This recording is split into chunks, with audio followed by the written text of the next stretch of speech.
With Spider-Man No Way Home recently swinging into theatres, I've been thinking a lot about the cinematic history of the friendly neighbourhood superhero. I distinctly remember seeing the first live-action Spider-Man movie back when it first premiered in 2002, a timeless, iconic film that not only defined the superhero genre, but set the standard for modern blockbuster films even still today. In the years since, we've had 7 live-action Spider-Man movies, as well as animated films, spin-offs, and crossovers with other Marvel characters. Whether it's the still incredible Spider-Man 2, the groundbreaking Into the Spider-Verse, or the coming-of-age stylings of Spider-Man Homecoming, fans of the web-slinger have had plenty to enjoy throughout the past 2 decades. And yet, for all of this success, I sometimes feel slightly bittersweet, especially when I think about the real missed opportunity embedded in the heart of the character's cinematic history. That missed opportunity came in the 2010s, when after the lukewarm reception to Sam Raimi's Spider-Man 3 and the cancellation of its planned sequel, Sony attempted to reboot the franchise in the form of 2012's The Amazing Spider-Man. Now, this film, alongside its 2014 sequel, honestly has a lot going for it. From its casting of Andrew Garfield and Emma Stone as the titular hero and his love interest Gwen Stacy, to bringing in Marc Webb, director of the superb 500 Days of Summer, to helm the film, the potential was there for this to be an all-time classic depiction of Spider-Man. And with the rise of the MCU and the success of Christopher Nolan's Dark Knight trilogy, the opportunity was there for Sony to ride the huge wave of momentum and deliver everything Spider-Man fans had dreamed of, building off the successes of Raimi's trilogy while simultaneously learning from its mistakes. Unfortunately though, this isn't exactly what happened. While the Amazing Spider-Man films aren't regarded to be a failure in the same manner as Joel Schumacher's Batman, Justice League, or pretty much any Fantastic Four movie, they weren't met with the same level of praise and interest that they needed. So much so that only 2 years after The Amazing Spider-Man 2 was released in theatres, the franchise had already been rebooted once again, this time as part of the Marvel Cinematic Universe. Personally, I've always been fascinated by the Amazing films though. I think there's a genuine attempt to tell an incredibly relatable and earnest Spider-Man tale, and despite great casting and handful of tremendous moments, the series is never able to live up to its potential. And so in this video, I want to explain the rise and fall of the Amazing Spider-Man film series, discuss how this reboot of the classic hero came to be and the original plans for this franchise, and try to explain exactly where things went wrong, and what led to this once promising reinvention of one of the greatest superheroes of all time, going from amazing to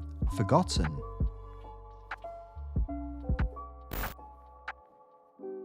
Before we continue though, just a quick reminder to leave a like on this video if you enjoy it, and subscribe to Owen Likes Comics so you don't miss out on any future videos.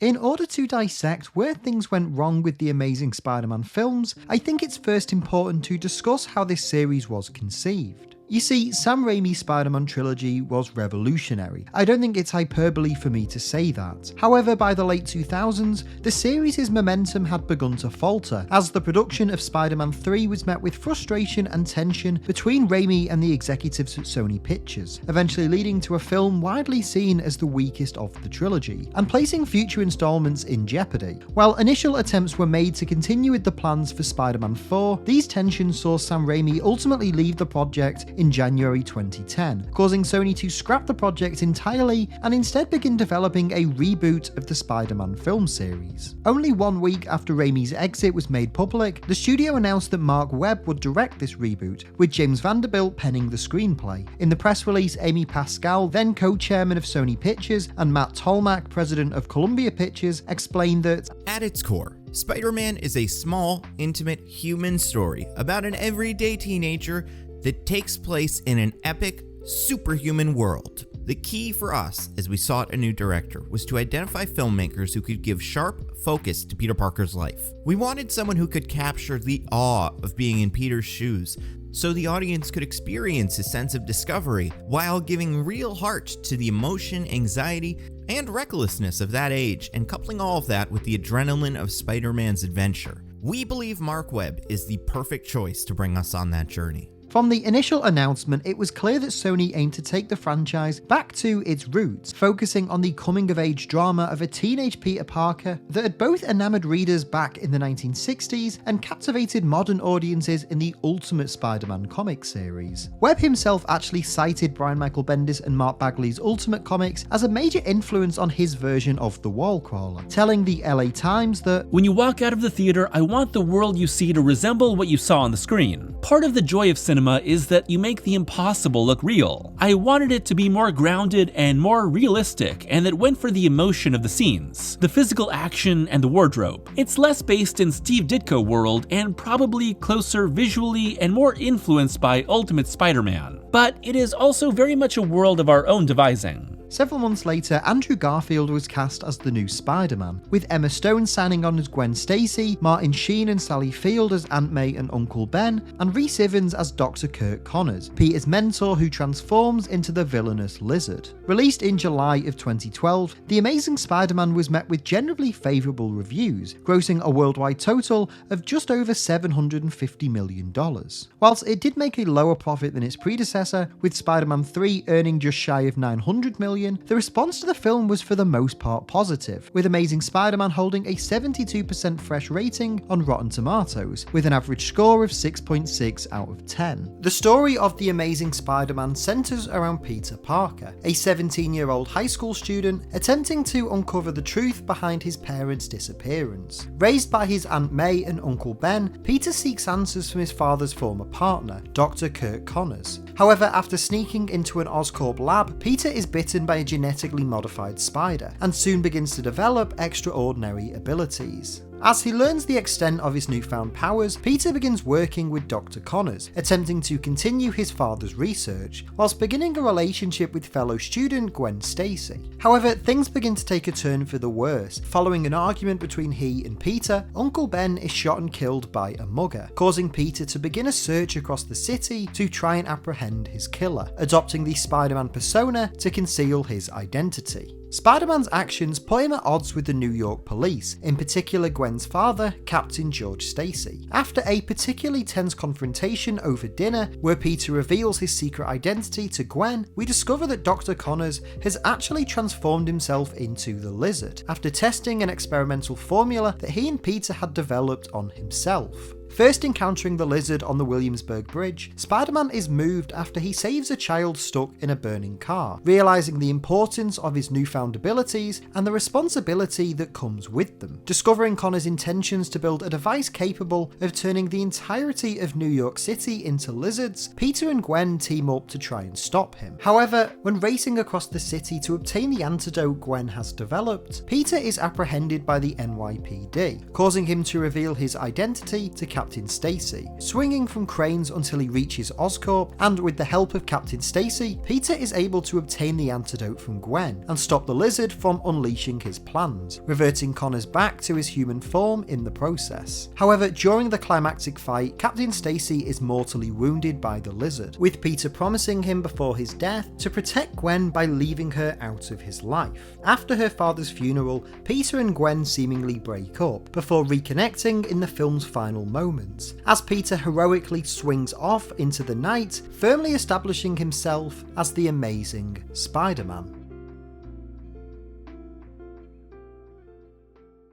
For me personally, the Amazing Spider-Man film is a mixed bag. There's a lot to like and also a lot I found to be underwhelming. In terms of the film's strengths, I think where this movie really shines is in its performances, with Andrew Garfield and Emma Stone in particular delivering fantastic portrayals of Peter Parker and Gwen Stacy. While Garfield's take on Spider-Man had initially been met with some criticism, I've always appreciated his more angsty and spiteful version of the character. His Peter feels like someone with a major chip on their shoulder, bitter at the world because of his parents' disappearance, and it's only through becoming Spider-Man and learning the difference that he can make to the world does this version of Peter truly become a better person. Likewise, the relationship between Peter and Gwen is another highlight of this movie. At its best moments, the film feels like a coming-of-age teen drama, which is a welcome change that differentiates itself from the stylings of any previous Spider-Man movie. However, while some of the changes Webb made to distance this version of Spider-Man from that of Sam Raimi's, others actually detract detract from the overall film. In particular, The Amazing Spider-Man adopts a far darker and grittier tone than any previous Spider-Man movie, and while there's aspects of this more grounded take on the hero that I quite enjoy, such as Peter designing his costume and developing organic webbing, I feel like the overtly dark tone of this film often comes across like it's trying a bit too hard. Likewise, the film's attempts to focus heavily on the mystery behind Peter's parents, specifically his father, is also lackluster. While I think Martin Sheen plays a great Uncle Ben, he's often relegated to the background in favour of the looming figure of Richard Parker, a problem which for me plagues the entire Amazing Spider-Man series. I understand that this is an aspect of Peter's backstory never explored in any previous film, and Sony were actively seeking ways to make this a different iteration of the character from the previous film series, but I think the extensive focus on Peter's biological parents often overshadows both his arc in becoming a superhero and the importance of Aunt May and Uncle Ben in Peter's life. Although this film's tagline was the untold story, I think in hindsight that a better approach might have just been to start the movie with Peter already having gained his powers and already having lost Uncle Ben, while still being in the process of fully discovering the Spider-Man identity, as he begins his relationship with Gwen Stacy and his work alongside Dr. Kirk Connors. Nevertheless, I actually enjoyed The Amazing Spider-Man more upon this rewatch than I anticipated. It has its fair share of flaws for sure, but I think that when the film works, it's genuinely quite good. All in all, it's a more than serviceable and fine reboot of the classic character, and one that definitely teased a bold and exciting future for the Spider-Man film series.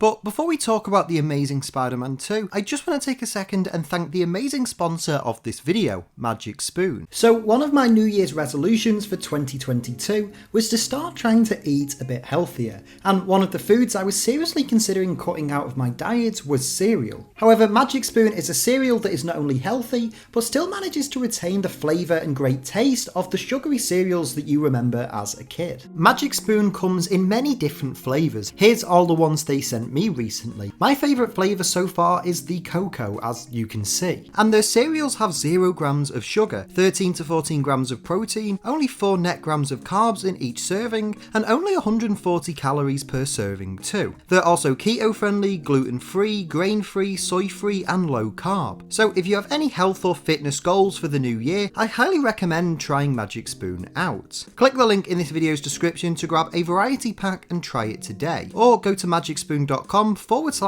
Likes Comics, and be sure to use the promo code Owen Likes Comics at checkout to get $5 off any order. Now back to the video.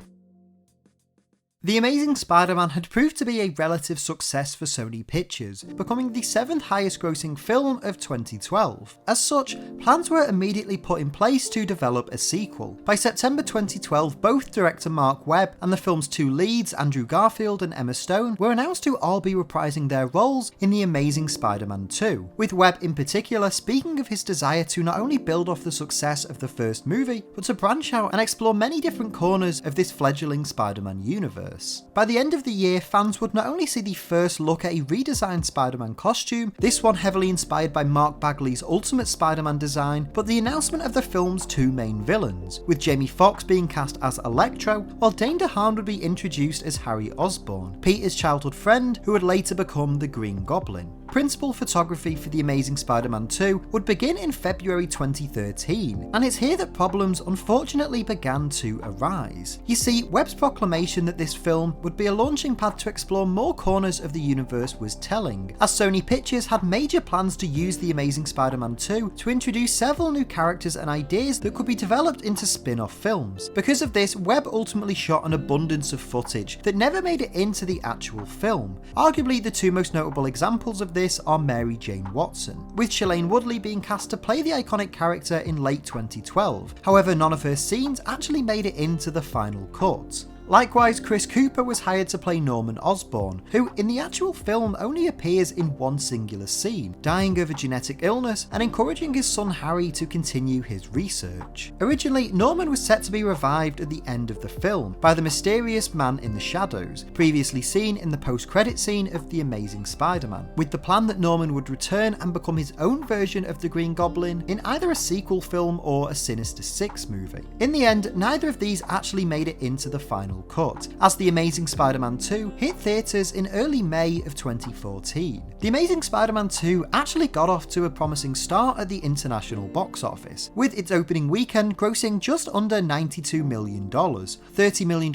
up from the first Amazing Spider-Man film. However, by the time its theatrical run had concluded, the movie would actually have grossed less than its predecessor, earning a worldwide total of just over $700 million, making it the lowest grossing of any live-action Spider-Man film. Likewise, The Amazing Spider-Man 2's critical reception was also down from the previous film, earning only a 52% score on Rotten Tomatoes with an average rating of 5.8 out of 10, making it the only Spider-Man movie to hold a rotten rating on the site. In terms of its plot, The Amazing Spider-Man 2 picks up right after the previous film, with Peter attempting to continue his relationship with Gwen whilst being burdened by the guilt of her father's death. As their relationship begins to fall apart, Peter reconnects with Harry Osborn, his childhood best friend, who has recently returned to New York following the death of his father, with Harry attempting to cure a hereditary disease that led to Norman's passing. As he takes over as the new CEO of Oscorp, we see that one of his employees, Max Dillon, accidentally falls into a tank of genetically engineered electric eels, mutating him into a living electric generator.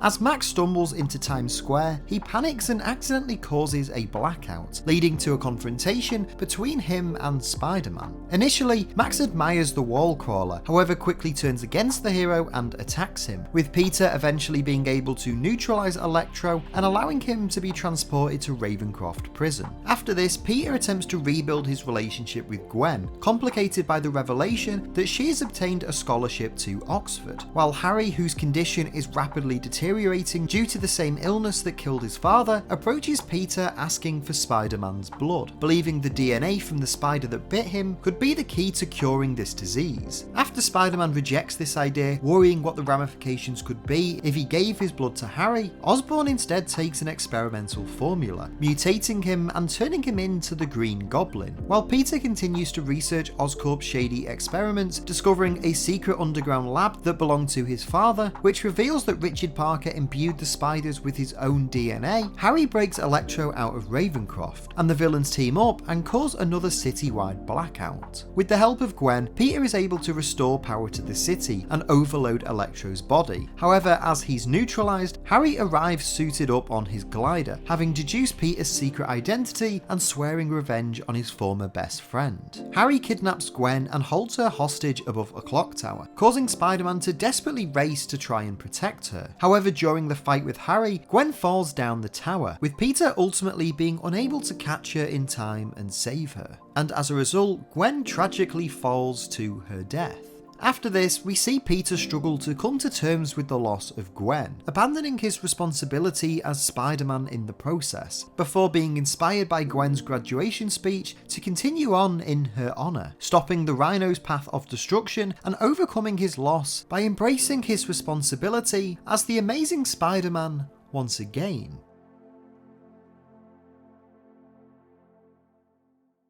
I've always had something of a complicated relationship with this film. In my opinion, there's aspects of The Amazing Spider-Man 2 that are better than any of the character's other live-action films. However, at the same time, it's a movie plagued with problems, ill-conceived ideas, and attempts to set up far too much for the future. In terms of the movie's positives, the redesigned Spider-Man costume is tremendous. It's, in my opinion, the perfect live-action Spider-Man suit, and it really helps cement Garfield's transformation into a true comic accurate Spider-Man. This is the movie where Andrew Garfield becomes my personal favourite live-action Spider-Man. Despite some poor scripting issues, his personality and sheer love and understanding of the character really shines through and helps bring Peter Parker to life in a way that feels so earnest and relatable. And on a similar note, Emma Stone returns as Gwen Stacy, and the pair's relationship continues to be arguably the biggest highlight of the entire series. While Gwen's death was expected, the way in which which it was handled is nothing short of awe-inspiring. It's done with such taste and emotional weight that you feel a knock in your stomach as you watch her fall to her death, realising that Peter, despite his tremendous power, is unable to save her. Some of the other positives for this movie include its score and its cinematography. Upon rewatching it, I completely forgot just how good this film looks, and when combined with Hans Zimmer and Pharrell's score, it really feels like an issue of the Ultimate Spider-Man comic series brought to life on the big screen. However, despite these strengths, The Amazing Spider-Man 2 is also an incredibly flawed movie. One of the biggest problems for me is the fact that both Jamie Foxx's Electro and Dane DeHaan's Harry Osborn struggle to work as truly compelling antagonists. While I think Fox had clear potential, the version of Electro we get in this film struggles to find a tonal balance between being a serious foe and comic relief, and when combined with a character design I think works better in idea than execution, it makes what could have been a fantastic Spider-Man villain become an undercooked and underwhelming obstacle. Likewise, Harry Osborn's addition into this film always felt particularly forced to me, as the character was never referenced at all in the previous Amazing Spider-Man film, despite the fact that he and Peter had apparently been close friends since childhood, and so much of the original film's plot centred around Oscorp, and in addition, his transformation into the villainous Green Goblin didn't necessarily have to happen in this film. The movie could have introduced Harry and explored his and Peter's friendship, and begun to showcase his downfall and desperation to cure his illness, eventually leading to him becoming the Green Goblin in The Amazing Spider-Man 3. Ironically, given the amount of footage that was cut from the film's theatrical version, perhaps The Amazing Spider-Man 2's biggest problem is the fact that it attempts to do far too much in just over 140 minutes. Following on from the ending of the previous movie, fans were eager to see Peter continue to develop into being Spider-Man, as well as seeing how the death of Captain Stacy would impact both himself as a hero and his relationship with Gwen. And while this does remain a big part of the pair's dynamic, the addition of two new main villains and the need to set up both their backstories and motivations, the death of Norman Osborn, and further diving into the mystery behind Peter's parents makes it feel like each of these plotlines are fighting for attention and screen time. As I noted previously, I've never been a huge fan of the focus these films have placed on Richard Parker, and his presence is felt even greater throughout The Amazing Spider-Man 2. In particular, the reveal that Richard imbued his own DNA in the spiders, meaning that only Peter could have unlocked their powers, has always felt like an incredibly strange and frustrating creative choice, as making Peter's transformation a result of his bloodline instead of sheer coincidence massively takes away from the everyman aspect of the character. This change, although mirroring Harry's transformation into the Green Goblin, removes agency from Peter's choice to become a superhero, and continues to centre the entire Amazing franchise around Richard Parker and Oscorp. Above all else, I think this ultimately distracts from the main focus of the movie, and only further complicates a film that is already struggling to balance an abundance of different plot lines. It's a shame because I think with a reworked screenplay and fewer editorial mandates from Sony, Marc Webb and co could have seriously built off the success of the first movie, and developed a sequel that unlocked the true potential of this version of the character. There's so many glimpses of just how good this Spidey could be throughout the film, and so many moments I absolutely love. However, judging it as a complete body of work, it's ultimately hard for me to not think of The Amazing Spider-Man 2 as an unfortunate and missed opportunity.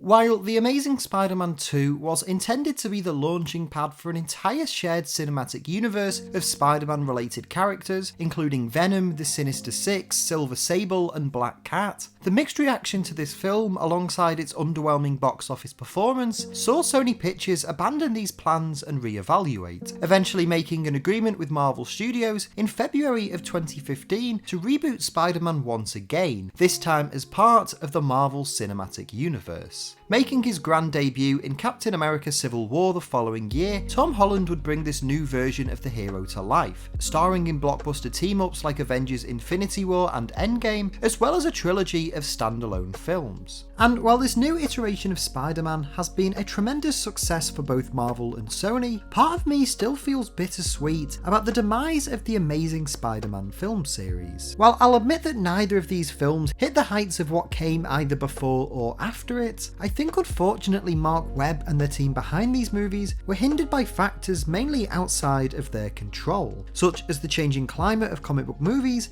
and the decisions being made at the time by Sony Pictures. What I mean is, when the amazing films work best, it's when they feel like a true heartfelt distillation of what the character of Spider-Man represents, capturing the essence of the hero's modern comics in a way Sam Raimi's take on the character did for his more classic stories. Moments like Peter saving the child from a burning car in the first film, the heartfelt reunion with Gwen before her death in The Amazing Spider-Man 2, or the epic crane sequence from the original film's finale remind us of the soaring heights that the friendly neighborhood superhero can take us to, which makes it all the more frustrating that these films are never fully able to realise their potential. It's a shame because, having watched both films back when making this video, there is so clearly something there embedded in the heart of these otherwise forgettable movies, and I credit the likes of Marc Webb, James Vanderbilt and Andrew Garfield for providing this sense of understanding and love for this classic character into what could have otherwise easily have been a soulless film created exclusively to retain film rights. In particular, throughout both of these movies, Andrew Garfield is an exceptional Spider-Man, perfectly encapsulating the mixture of hope, loss and vulnerability that has made Peter Parker the quintessential everyman of comics ever since 1962.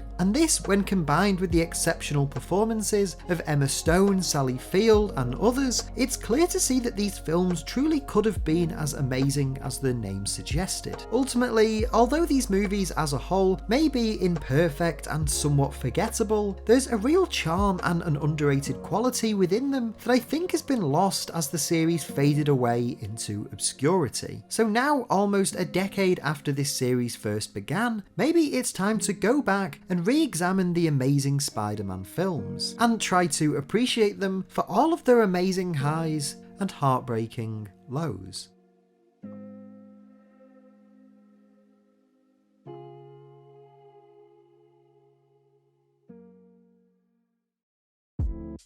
Hey everyone, thank you so much for watching today's video. I hope you enjoyed it. If you did, please make sure to leave a like on this video and leave a comment down below as well. Let me know your thoughts on everything we talked about in today's video. I can't wait to hear what you have to say as always. If you're new to Owen Likes Comics, please make sure to hit the subscribe button and the notify bell so you don't miss out on any future videos. And if you enjoyed this and you want some more, there should be some other videos on screen right now that you might also enjoy. If you want to help support the channel and help me make more videos, you can do so over at patreon.com/OwenLikesComics. Or if you want some more of me, you can follow me on Twitter just at OwenLikesComics. But that's all for this video though. Again, thank you all so much for watching. I hope you enjoyed it, and hopefully I'll see you next time. But until then, take care and keep reading.